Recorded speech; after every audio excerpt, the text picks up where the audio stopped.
start? Stand-up comedian. Got to the game because I love watching all my other greats that I watched growing up. Talk about Richard Pryor. He talk about Sinbad. He talk about Red Fox.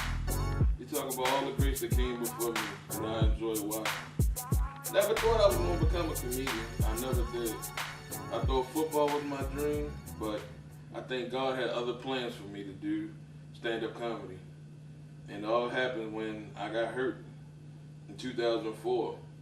Was playing amateur football.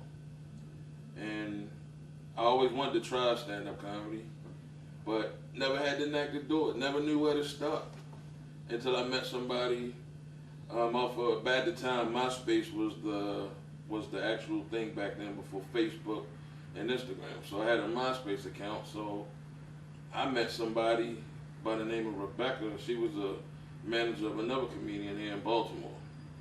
So she gave me some info. She linked me up with another comedian by the name of Howard G. And Ricky Shackelford that did shows out in Glen Burnie, Maryland at the good old-fashioned Holiday Inn. I tell you, it was some rough times. And did I not know you had to sell tickets just to get on stage? So we had to sell tickets just to get on stage to get 5 minutes. 5 minutes. 5 minutes can fly by real quick. And so I had to sit there and think, like, what the heck can I talk about in 5 minutes? So, and my other comedian friends was telling me that this was a way of paying dues before you move up in the ranks as a stand-up comic. So I gave it a shot. I was injured. I was out for a while playing football. So I said, well, I want to do something else. And like I said, I took the leap, got on stage, and started doing what I needed to do, become a stand-up comedian. It was rough at first. Wanted to quit the first night I did it. Didn't get the laughs I intended, but I stuck with it. I mean, it was hard, it was rough. I mean, we was in front of some ghetto crowds down there in Glen Burnie. Man, I'm talking about told they put the G in ghetto. And I just, kept going back every month because they did shows once a month. And I just went on from there, and I just got better and better as the years went on. And I never quit. I just kept going. So during that time of me getting the process of being a stand-up comic, I just was learning the business. I was going to the comedy clubs, and I was looking at all the headliners and the other people that performed on the shows, and I was just studying. I was the only one, at the time, I think I was the only comedian that did that. I'm not sure, I can't speak for everybody else, but I can only speak for myself. But that's what I did in order to get great. So I went every weekend down to Baltimore Comedy Factory, went every weekend, watch everybody, just to get advice from some of the stars that came in there. I would just talk to them and get their knowledge of being a stand-up comedy or stand-up comedians, pardon me. But I just did everything I could do in order to get better. And like I said, starting out in Glen Burnie at the Holiday Inn, it really took me to another level, because people can be cruel. People can be cruel if you don't make them laugh, man. And the bad thing about it is, if you do not laugh at a comedian's joke, that's the worst thing you can do. Because if I hear crickets, I'm going to get real nervous. And I'm telling you, I've had plenty of nights when I've done that. So, just trying to be great, not being to the point where I was going to stop later on. No, I'm in this for the long haul. I said, if I'm going to do it, I'm going to do it. So I gave up football, and well, let me tell you about the story about the football thing. I was playing football, semi-pro. I was playing for a long time, and like I said, I got injured in 2004, and I stopped, and I stopped in 2009 was my last game with one team. I was playing fall and spring. So I'm playing football all year round. I'm working 2 jobs. I'm just playing football too on the weekends.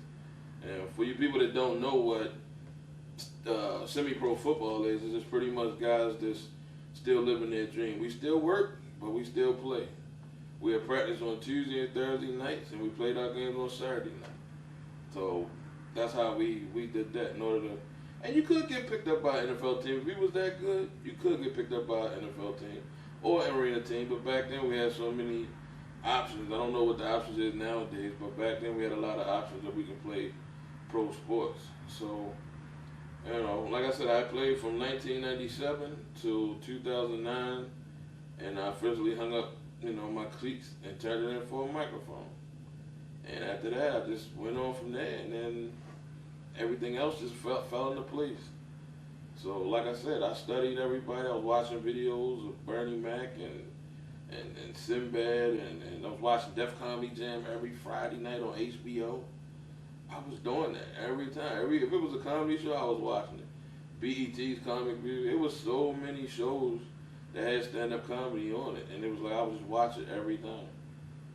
But you know, things happen, and my life did take a change later on in the years, and we'll get to that. But for right now, I'm telling you why I'm a stand-up comic. I love making people laugh. I love having fun. I like to take people out of their misery for 5 or 10 minutes, maybe 2 hours or whatever. But I want you to go home happy with the thought that, hey, at least I made you smile. You paid your $25, $20, $30, whatever you paid to see me. And the only thing I wish is I give you your money's worth and you come back and see me again. That's how I always thought. And as Bernie Mac said, you always leave a lasting impression on those who came to see you. You always want to do that. So I always took that. I'm going to give it my all on stage and hope everybody like it. Now, everybody not going to like you. But I ain't here for just one person. I'm here for everybody. So, you like me or you don't like me. It is what it is. It comes with the territory. I'm not going to be everybody's favorite comedian. I'm not going to kiss a whole bunch of butt to be your favorite comedian. But I want you to laugh at me anyway. But I was joking about the kiss my butt thing. So, y'all just roll with me. Like I said, I started doing stand-up comedy and then just kept going there. And like if I got my first break opening up for Michael Blackson. I knew Mike before, you know, for a long time, and we was working at the Comedy Factory. So every time he came into town, Mike would always hit me up on MySpace. Yeah, we old MySpace, and he would let me know he was in town. He would tell me to come down to the shows and come and get some stage time, and I did. And I had did the show that we was on down in Glen Burnie. I had did so good, like the promoter told me that he wished he had me on the show and not had to pay the other guy, which I thought that was kind of funny, but it was like wrong at the same time. But I thought it was funny. But I didn't get paid for the show, but I was there. So then I got another opportunity open up for Mike down in Washington D.C. in Club H2O. I don't know if H2O is still there anymore, but it was one of the top nightclubs in D.C. at one point. So I was doing a show with Queen Aisha was like the host, and she and then Mike got me on the show. So it was like the biggest crowd I've ever done, as far as being in stand-up comedy for like maybe 2 or 3, well maybe I think I'll say it was 2 years that I was in stand-up comedy. So I was nervous. A lot of people in there, everybody talking, and I felt as though they not here to see me. They here to see Mike. They not here to see me. So I just made the best of it. Only did 5 minutes or whatever, and then talked to Mike after that, and then after that, it just went on. So the more and more I kept getting on stage, the better and better I got. So I just had to stick with it. Getting sick and tired of Facebook. Anybody got Facebook? Facebook? White people, Facebook? Yeah. I don't know, man. Facebook is getting on my nerves to the point, like, they got too much shit on Facebook. That Farmville shit, that remind me too much of slavery. You know, it's weird. Everybody want to plant your crops and shit. It's like crazy. Everybody want to give you like birthday cakes and all this old dumb shit. Like, cause I'm like, only thing I hate about the ladies, y'all do some stupid shit on Facebook. Y'all do like little dumb shit, like put celebrity pictures on your profile because you say you look like that person. I had just met this one girl. She had put Beyonce on her fucking profile. I went to go see this bitch. She looked like Jay-Z. I said, what the fuck is Hov doing in West Baltimore? That's just dumb shit, man. If you're going to be yourself, be yourself. You know what I mean? That's just dumb. Right? Right, Jared? Right, Jared?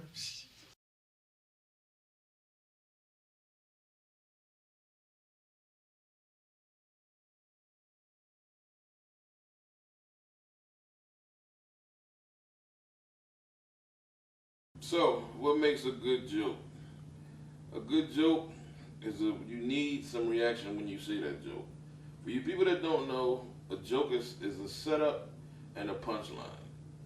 In order for you to have a great joke, the setup has to be on point and the punchline has to be the one that kills them.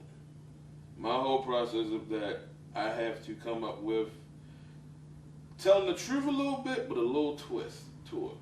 I gotta make it believable but unbelievable at the same time. So I gotta think in my process. They think comedians have we all and what I say and what I come across is that we all gotta have a third eye. You gotta have a great imagination in order to bring that joke to life.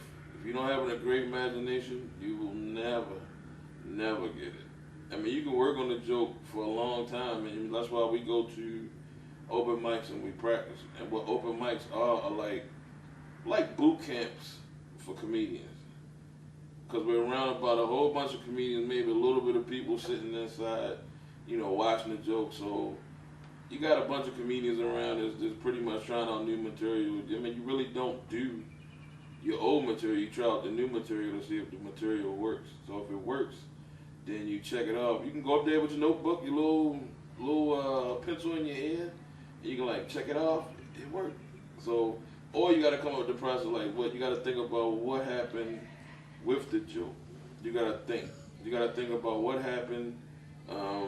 It's pretty much you telling a story, like I said, with a twist to it. So my whole thought process is just I just come up with a lot of things out because I'm gonna tell you, I have a great mental. It took me a while to develop this, but my mind is screwy. My mind is real screwy. So it's I come up with stuff to make you guys think that's what I want. That's what I want you to do. I want y'all to get in that thinking process and before you start laughing. So you be like, okay, you hear the setup, you hear the punchline, and at that point you should be almost dead and laughing because most of y'all can relate to half of the stuff I talk about. So if you can relate to it, that's when you know you got them. You know you got the joke. They get the joke, you got the joke, you put it out there, you worked on it, they laugh, that's a winner.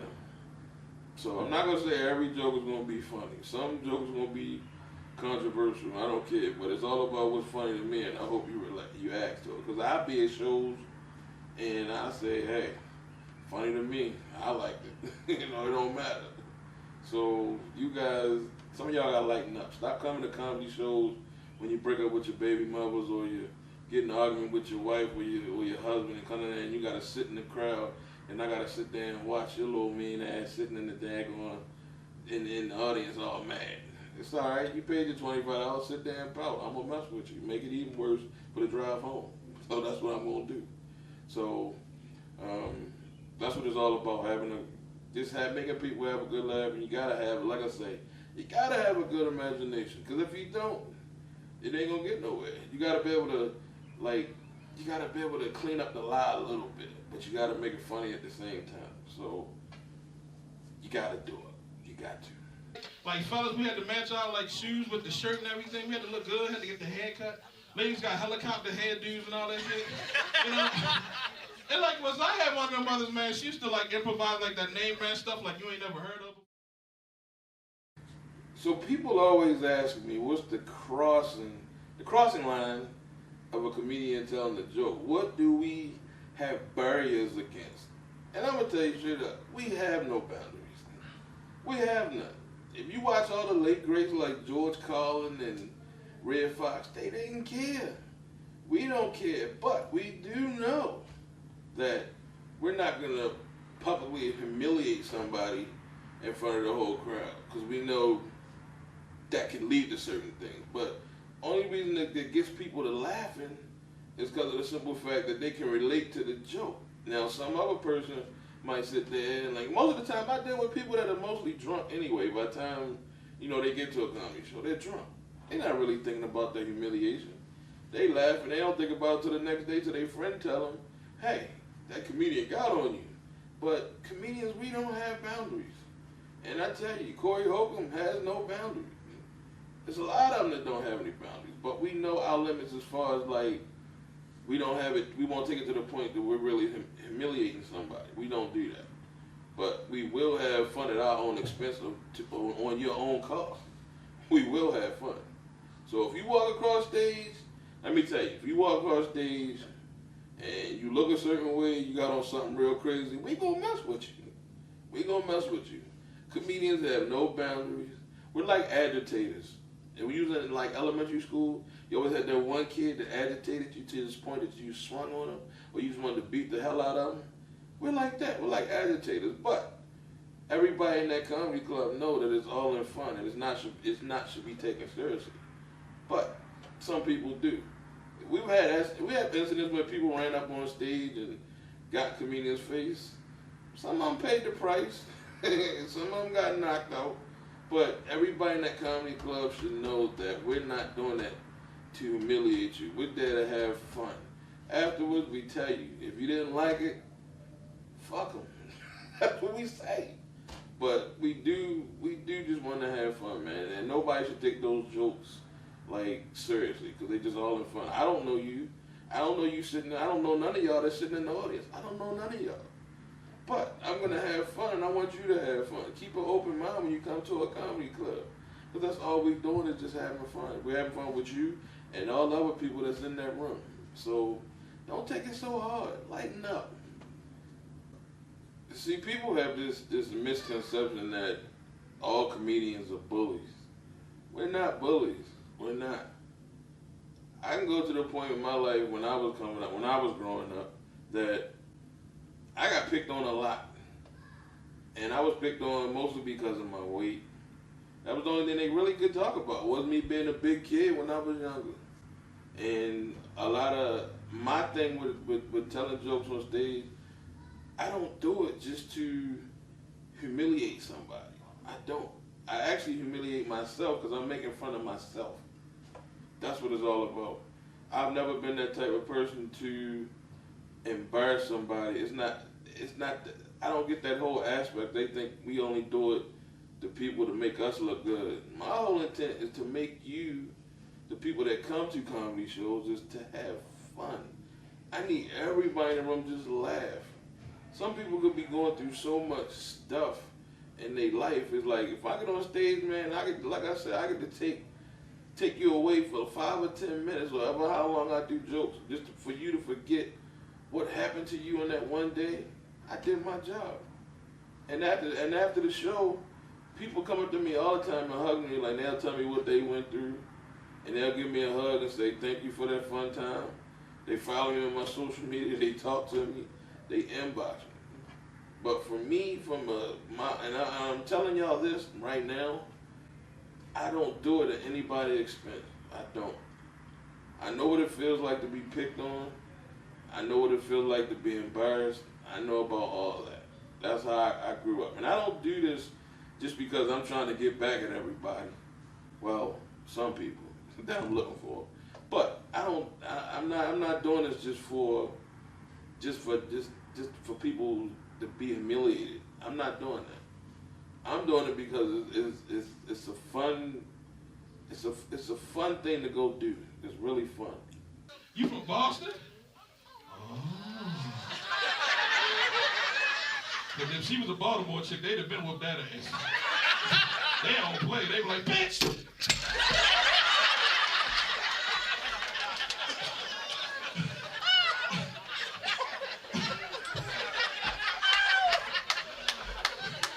Baltimore women do not play. Everything you see in the fucking wire is real. What happened? Is that one too? That one too? All of them? God damn, she on the harm over here. Somebody gotta make money. How you making money? Somebody gotta make it. Damn, you don't even work either? I ain't got to with all that. Look at that. Y'all motherfuckers need Maury Povich back. Oh, man. But the point is that you can't script this shit, man. You can't. Even in Boston, they're fucking crazy. This is fucking awesome. What the fuck have I done wrong?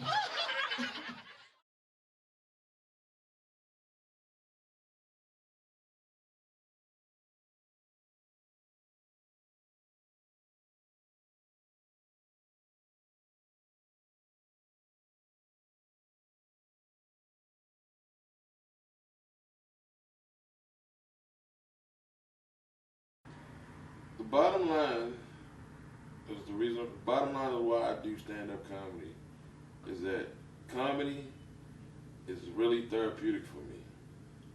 It helps me clear my mind. It helps me get away from everyday life. And the world is just, like I said, it's just sad. And so, I deal with a lot of things. We all deal with a lot of things. And I'm a stand-up comic, but a lot of you don't know is that I deal with depression. Depression is a thing nowadays that a lot of people don't talk about it. A lot of people don't talk about it. And a lot of people that go through it because they feel as though they don't have nobody to talk to. And it's not like that. All you got to do is talk to somebody. I don't care who it is. It's a relative, it's a friend. They have 1-800 numbers you can call and talk to people. And if you have insurance, you can still get a therapist and talk to them as well. You have a doctor. The doctor will recommend somebody. And the whole point of me when I was going through my depression is that I felt as though I was alone. I felt as though like I had nobody to talk to, I had nobody to turn to, and I just felt alone. And when you feel that type of feeling, it's like you just don't know what to do. You're like, okay, I can't talk to this person, I can't talk to that person, that person, without reaching out and say, hey, I'm having a problem. And that's the problem with a lot of people now. That people just don't say nothing. They wind up taking their lives before it's too late. And I was at that point at one time. I was. And I was thinking of places where I could do it. Like I didn't want people to find me. And it just came to that point, and I thought about it like, I didn't know whether or not it was God talking to me, and I think God was saying, hey, you need help. It ain't time for you to go yet. And so I opened up to some people, not everybody, but I did open up to people. And before I even got into the whole thing with battling depression, there was a lot of things that happened that contributed to me getting depression. In 2004, I lost my mother. She passed away due to a heart attack. And my mother was only like 51 years old. And when she died, it was like a part of me that was gone. And I'm not saying I didn't have a relationship with my father, because I did have a relationship with my father. My mother and father was together for 29 years before my mother passed.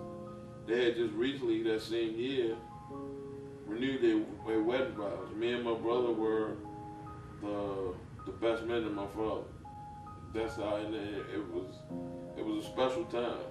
It was a special time, and then not knowing later on, a couple of weeks or a couple of months later, I didn't know that day would change my life, because she had died and she was gone.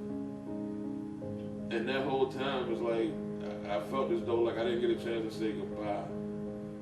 I didn't get a chance to say goodbye, and I always carried. And then what really got to me is, this is how everything started. I was working a full-time job, and every day I like on Tuesdays and Thursdays I had football practice. So every day I came home, my mother would sleep. She would sleep, so I didn't bother her, because I know she worked, as you didn't know. My mother, she was a cafeteria manager at one of the local schools here in Baltimore, and she worked for 21 years, almost 20 some years in the Baltimore City Public Schools. And like I said, she would sleep, she was tired, they would sleep. I understand that. Everybody go to sleep, because normally when I come home, she'd be watching TV and everything, so I normally sit, because how I have to get to my room, I have to pass her room, and she would normally be sitting there watching TV and everything. So, and the one time I didn't come home was a Friday, and That changed my life. It turned my world upside down.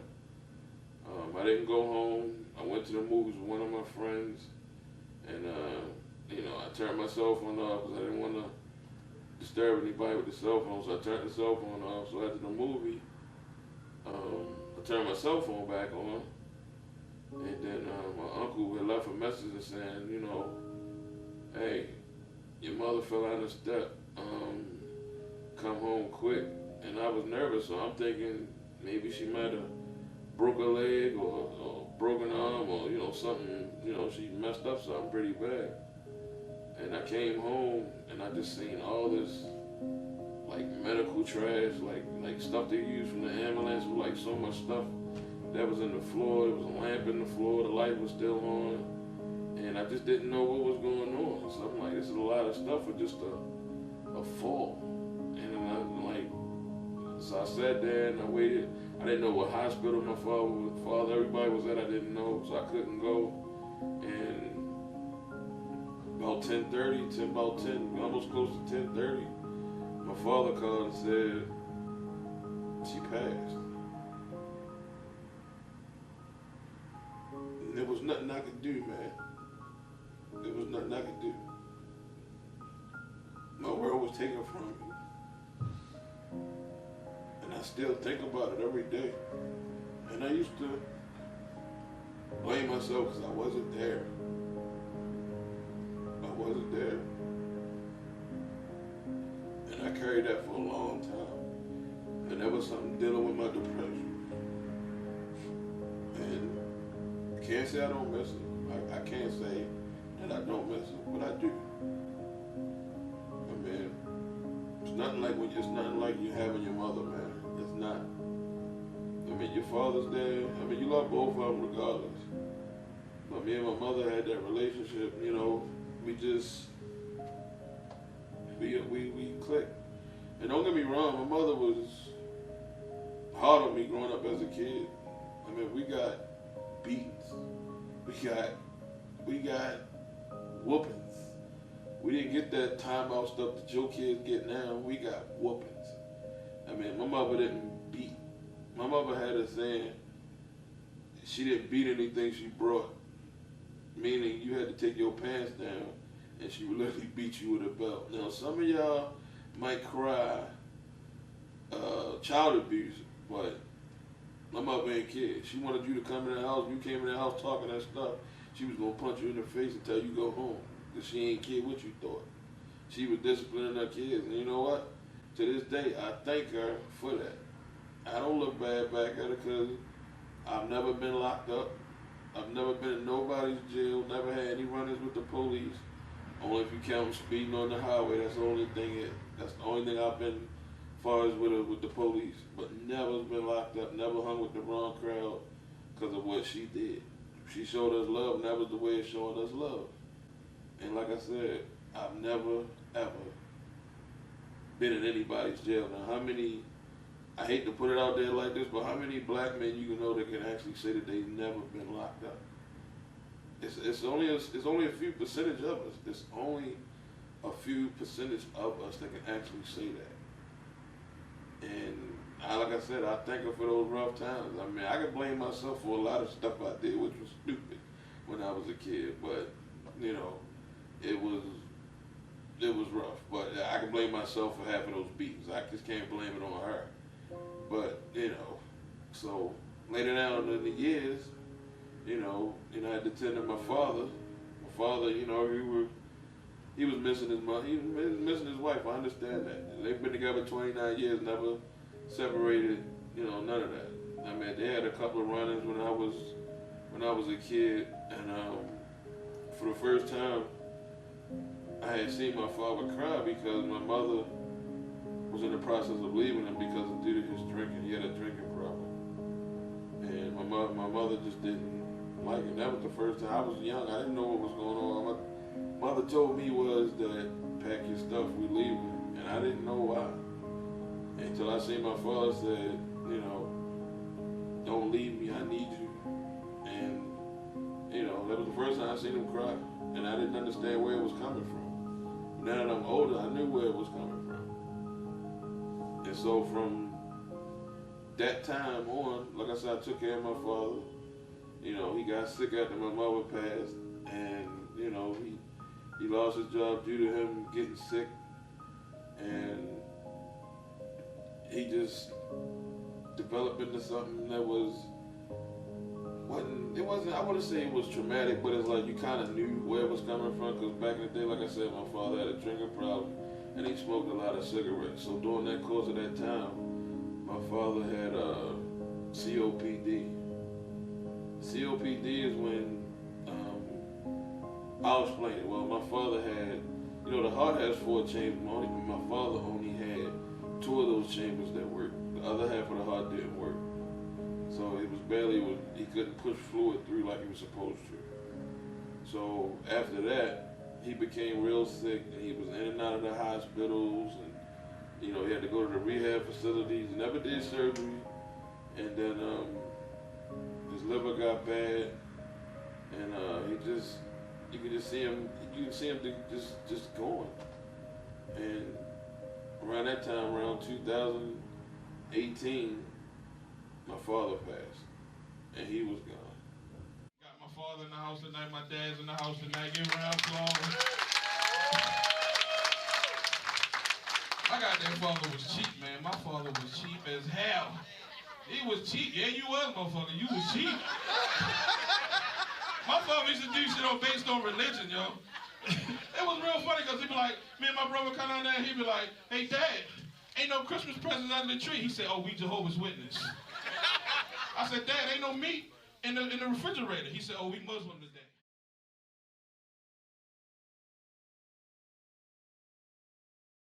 So I went through a lot, man. I did. I went through a lot, and I just kept thinking, man, it's got to get better. It only can make me stronger. And, you know, I try to keep that same attitude, but sometimes life will kick you in the ass. It will. It will kick you straight there, and it's like you got to rebound every time that you go through it. If you don't, then it's going to take you into a deep spot that you don't want to go. I mean, myself, I had spent some time in the hospital. I had double pneumonia. I was in the hospital. Both lungs were filled up full of fluid, and I just didn't know what was going on. And I had walked around with it so long, I'm thinking it was just a cold or something like that, but I was going to work, I would feel chills, I would feel dizziness, and I still didn't know what it was. So the one time when I got sick, and I was diagnosed as having pneumonia. I was getting ready, and at the time my girlfriend at work, she worked from 7 p.m. to 7 a.m., so she got off in the morning.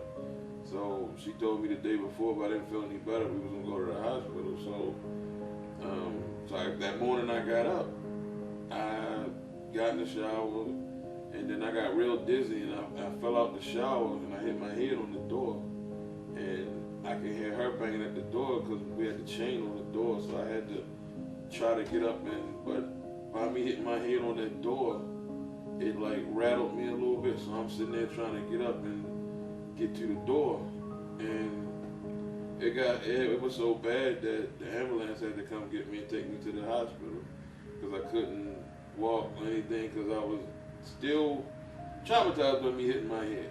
I was, and went to the hospital, and they admitted me right away and told me I had double pneumonia. So from there I was in the hospital for like 2 weeks. Outside of my window was a brick wall. That's all I had to look at was a brick wall on the top of the roof of the hospital. So just imagine somebody that can't, my pneumonia was so bad that I couldn't walk from my front door of my room to the upper side of the hallway to the wall. And that's only 5 steps. And at that point, I thought I was dying because I didn't know what it was. I felt that bad. It's almost like having COVID, but I didn't know I had COVID. But that's how I felt. I don't know how it felt to have COVID because I never had it, but if it felt anything like having double pneumonia, then I thought I was gone for sure. I even told my father, I said, hey, you might as well make funeral arrangements because I'm not sure I'm gonna make it. That's how bad it was. So the more, the days I was staying in there, and I got better and better until I got discharged. Like, mind you, I went in there probably around, I want to say, November, maybe I went there about, beginning of November. And then I got out probably around like a little bit the end of November, so I missed Thanksgiving. I missed everything as far as the holidays, as far as, the month of November. Then I got out and I finally went back to work in December. Had to use oxygen tank. Never had to use oxygen tank ever, but my lungs were so battered down that I had to build them back up. I had to do the breathing tube, everything, and practice on my breathing, and then I finally got back to where I needed to be, where I didn't have to use the oxygen anymore. And it was a trying time because I thought I was actually gone. I thought I was gonna not make it. It felt that bad, and it's just like I said, I'm not gonna make it. I'm not gonna make it. And it was scary. It was scary. I'm like, it was real. I mean, they had me in ICU for like 2 days, and it was just like, man, I kept thinking to myself the whole time I was there, it's like, is this it? Is this the final curtain call? Is this it for me? And by the grace of God, I wound up beating it. And I got better and better, and like I said, I had to go to therapy to rebuild my lungs and everything, which I understand that's the process. But I just felt as though when I was in there, I just said, I don't think I'm gonna make it. It's like I kind of gave up on myself, and like I was gonna let everything just flow with it and let nature take its course. But apparently, it wasn't my time. So I'm here now, and this is what I'm doing. So it's kind of like I'm owing God for bringing me through that. So this is what I do now. Having to make people feel better and doing comedy and everything, making people laugh and everything. But I feel as though like I'm owed it because, like I said, I thought I was a goner. I thought I was done, but it seemed like I got a second chance. Hold on, before I go, hold up. I just want to say, man, I've been doing comedy for 7 years straight, man. I've been on the road. I've been opening up for Paul Mooney and all kinds of people, man. This is really special to me to do my first comedy album, and I'm glad all y'all been a part of it, man. I really had fun. I kind of wish, tonight, I wish my mother was here to see me. I really do. And my grandmother and all my other people I lost before, but the name of my album is called Can You See Heaven? I'm sure they do.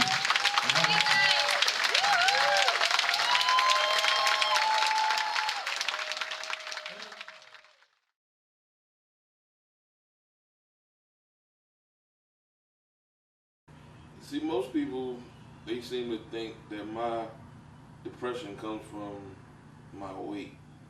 And I'm here to tell you that my weight is about 5% of my problem. You know where most of my weight comes from? Most of my weight comes from how hard it is to just be a black man.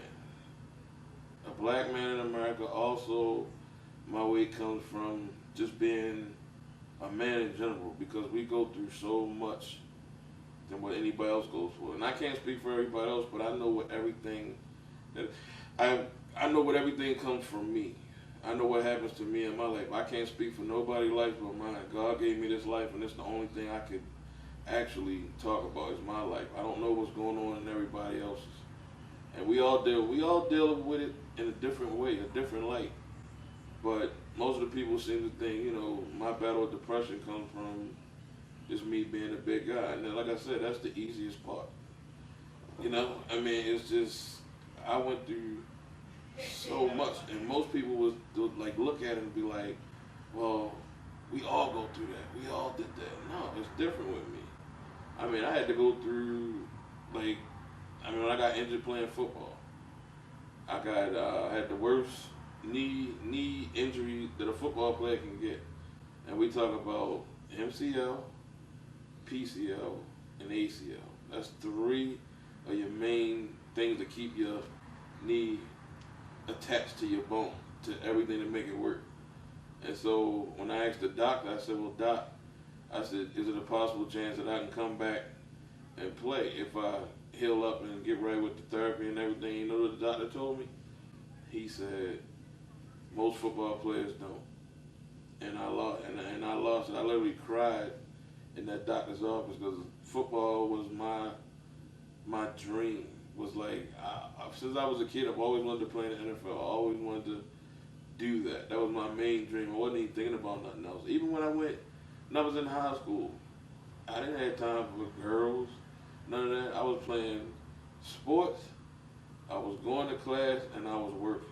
I was working a job too. So I was doing all that. I wasn't even worried about women, anything. And people would say, oh, you don't like women. No, I had a dream, and I was stuck on that dream.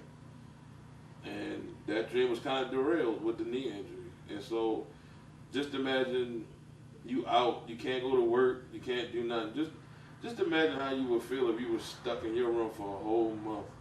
And mind you, and by me being a football player, we so used to working out and getting in shape and doing all that kind of stuff. So all that stuff I was doing beforehand. But just imagine when it's all taken away from you, that you can't do anything because of your leg. You can't move, you can't do nothing.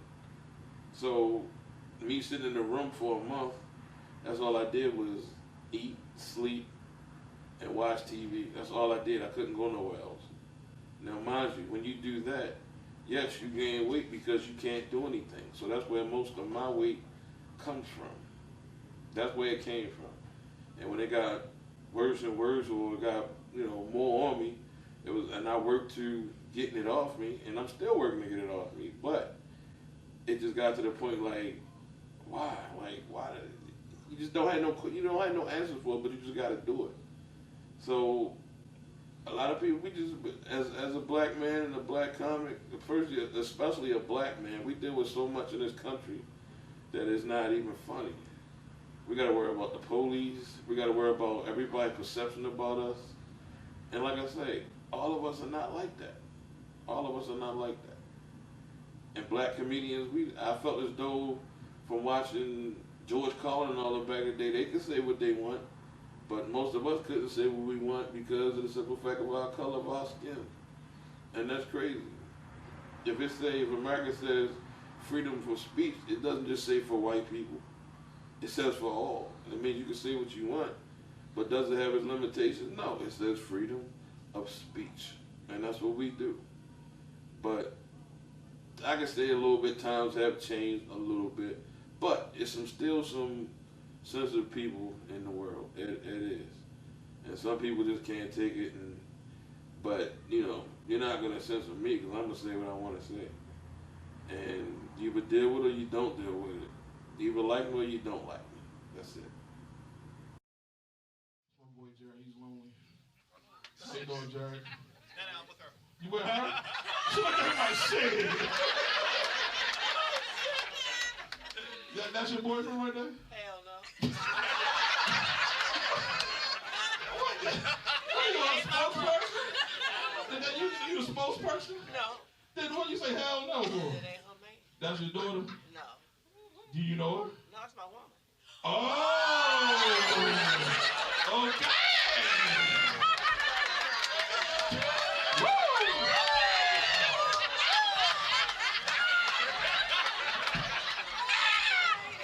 Boy, they are taking over fucking Maryland, ain't it?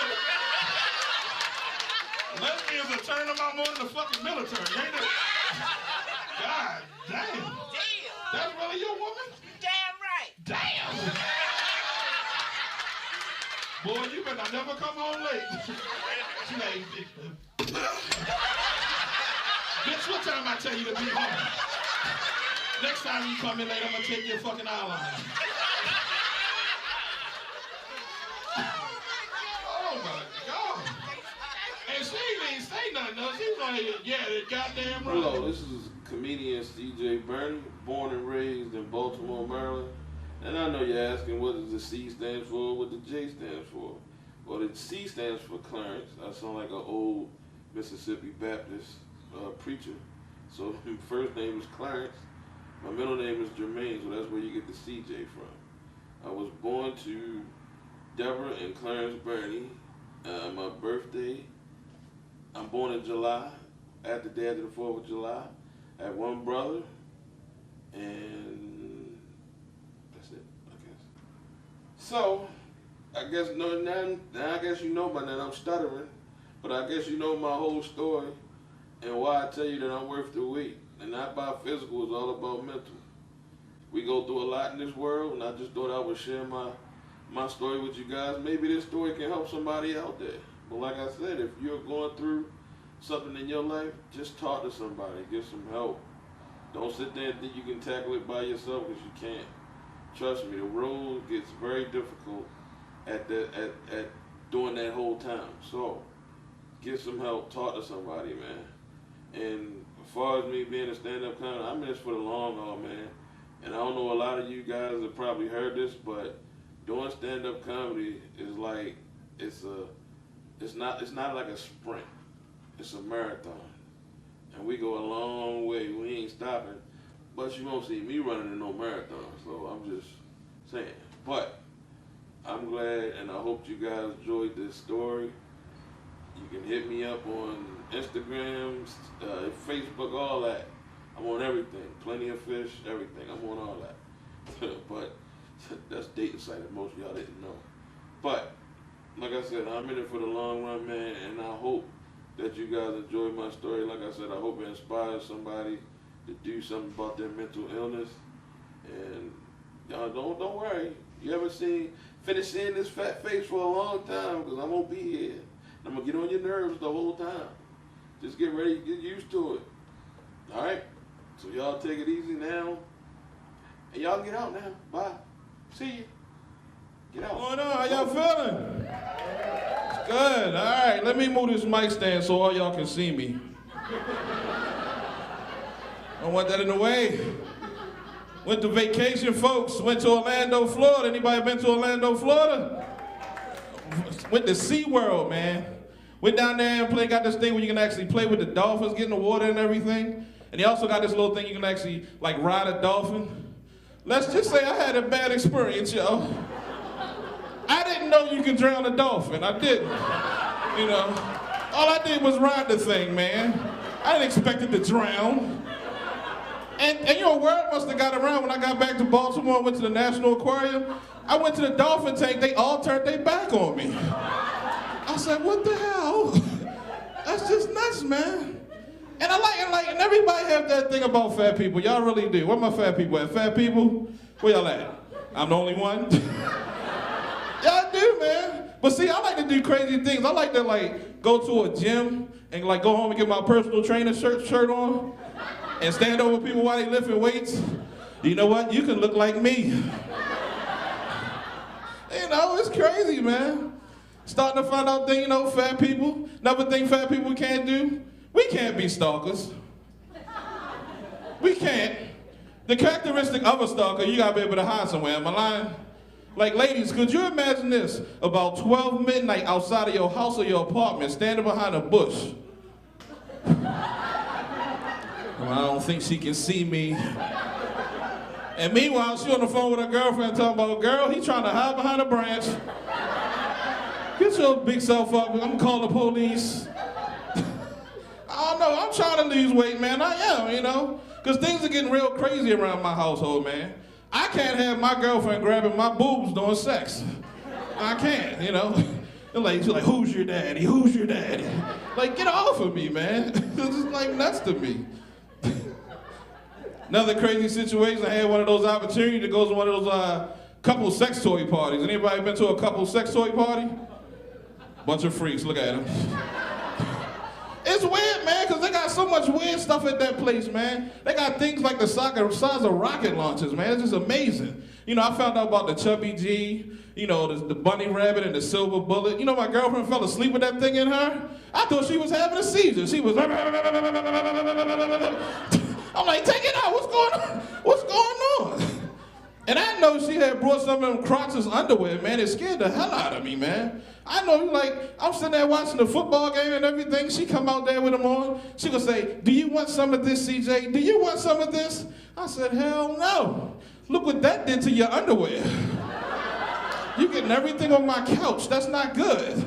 That's not good. And ladies, stop thinking all men are superheroes. Just stop it. My girlfriend asked me one time, she said, would you ever take a step in front of a bullet for me? I said, hell no. I said, because if I got time to step in the way, you got time to get out the way. Hey, y'all, that's my time. Thanks a lot, CJ.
I hope you get a good like. Oh, I'm good. I put a video on YouTube. I don't YouTube on Facebook. It's an app that lets you like destroy stuff. It's a part of this. You'll see it on there. I tagged you in it. With like CJ Burney's blowing up Sully's, and the whole room like nuclear explodes and smoke everywhere.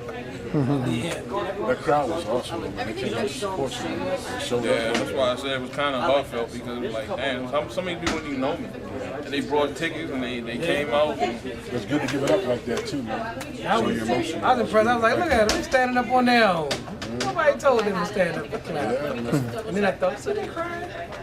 Yo, when you get, motherfucking crying. You know what I'm saying? When you get caught up in the emotion from that type of shit, you know how it is. Like you get that support, that shit overwhelms you. Like you be the toughest nigga. You be like, I ain't gonna cry. That's good for your soul, man. That's good for your soul when people support you. I mean, that's why I said. In the right direction. That's why I said it touched me because half of them people I didn't even know, except for the people they said they seen me when me and you was up there.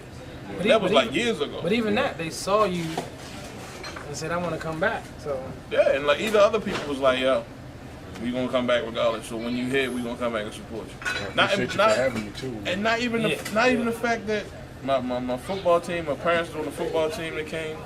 A lot of my friends, none of my family was here. My dad couldn't come because he's sick, so he can't get out the house. He can't climb those steps because he got congestive heart failure. So with everybody that came out, and like it kind of threw me for a loop because I thought Lonnie was gonna host. So when I said, well, I gotta get somebody to host it, but you did your shit. Yeah, that's why I said Marcus can host. So let me ask Mark, put him in the spot, and people loved you. So it's like Jay went up there and killed. Tiana even killed. Yeah. So it's like you take it like that with like we didn't have to add no superstar just to make the show hot because everybody liked it. So I'm just saying it was a real good film. I mean, I kind of got threw off by that lady because they kept talking fucking down. So like it threw me out my circle because there was some jokes I ain't even. I was trying to work on it for you, man. It was a couple of jokes I ain't even get out. I had wrote some new stuff and I was like, okay, so let's just. I mean, just the crowd participation was the shit. Yeah, like it was that got more. They were here. And I was saying they were involved and you got it. You caught it live. Yeah, so it was like you can't make this up. This is happening right now. This is in the moment. So I mean, now everybody went home. They had a good time. I mean, ain't nobody say, "Oh, he sucked." Everybody, that's what I'm saying. Everybody was hit. Us four did our thing. And that's what it is. That's why I said I kept messing with myself like, yo, who the fuck can I get? And I thought I kept thinking, because like, some of the people want to work here because of Magoobies, because they work with Magoobies. So I said, I can't just call anybody. So I said, let me see what Marcus is. I came across it and I was like, Marcus, what you do? And that's funny, I think about that every time I come in. I'm like, screw y'all. I'm not, like, man, you want me, I go over there too. That's y'all beef. But, yeah, this is definitely a good show. I was, midway through the show, I was like, man, I could have been sitting on my couch not doing nothing. I've been watching the first 48. Yeah, walking beans. And it was like, it was crazy because like, I'm gonna tell you, when I got up on that stage and they was all standing up and they was cheering and everything, it kind of touched me right then and there. I'm like, okay, pull it back, son, pull it back. You got jokes to do. Yeah, you can't start off, man. It's like, I don't want to start off crying like we a little bitch. So like, okay. But I'm just saying that and at the end, when I meant, all that stuff I said at the end was all from the heart. And it was like, nigga, because you know, we done shows together. We done came so, me and Jay done shows together. We done come so far. To be in a place with comedy written on the wall. Yeah, we didn't. There's been too many places where. Shit, we did fucking bar shows. Yeah, you had a bar with somebody yelling. 10 people in that bitch. Right, exactly. So it was, that's why I said it was good that all of us. But it wasn't a doubt. I said, yo, they gonna suck. Somebody gonna suck on the show. I'm like, no, everybody was hit. Yeah. So it ain't like we had an open mic on there that did like 5 minutes, but he sucked. Well, nobody, it wasn't quiet. The only time it was quiet when they was listening to the premise of the joke and then the punchline. They're like, bam, Yeah. And even that, they were paying attention. They were listening for it. Like, we here to laugh. And we laughed. Yeah. Even when you even when you did that joke about the river and the house called they bust out laughing. So shit, it was good. So that's why I say it's cool. So now that a lot of us are getting our. I always said, if I get there first, I'm gonna find that, because they say we're gonna put a tour together. I can find that set group. I can call you. I can call him. Like, yo, I'm gonna give you a spot. You a spot. We're gonna go out there and show the world what we can do. And that's what I'm saying. This right here. We showed people that didn't even know who we was. Yeah, y'all proved it. Yeah, we wasn't. You ain't see Earthquake on that stage. You ain't see Saturday Entertainment. You ain't see nobody. There was no name recognition. People. Yeah. We got to put names in there. No. And you know what? And it's funny because like the DMV from Virginia all the way up to Philly, like this whole area is so full with comedians. Like always like it's just better than New York and LA, because there's so many. Down the whole coast that is so good. It's like every city is good comedy. But also, I was telling somebody that with our area, and I could be wrong, but when I look at like New York and LA, a lot of the comedians there only have 7 minutes, 9 minutes, because that's all they're getting a chance to do. Whereas you figure somebody who, is not the name recognition, just went up and did 45 minutes to an hour, and had the opportunity to do it. Like you were thanking Sully's for giving you the chance, and that's real. It's a chance, man. Like, I've done some shows in the past where like you have a headliner in the room, say no names, and take the mic off. They see you and they be like, well, I don't know who this cat is. He might blow me out the water, so he ain't going on. Seen it happen to me several times. They never heard you. Yeah, and I'll be like, really? I'll be over in the corner like, come on. Just let me get a little taste, And the one thing about it is funny. Help you out. Yeah. The one thing that's funny about it that the fact that a lot of people, just because they don't know you, they think you suck. And it's like, it ain't even true. Like, so you get up stage and you're like, wow, that dude was really funny.